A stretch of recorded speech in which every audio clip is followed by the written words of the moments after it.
He begins installing a waterproof layer on the front wall to protect the inner structure. The material is carefully spread and securely attached to the frame.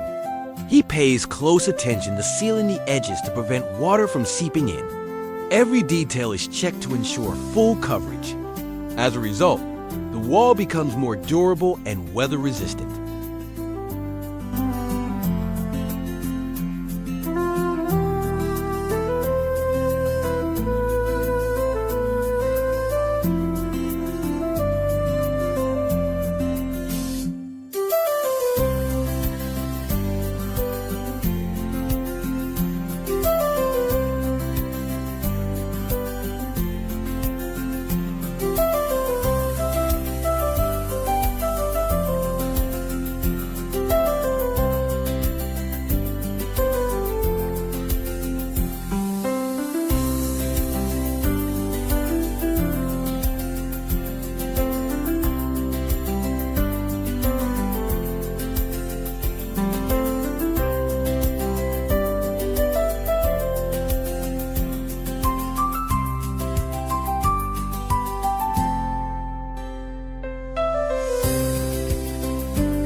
That brings us to the end of the video.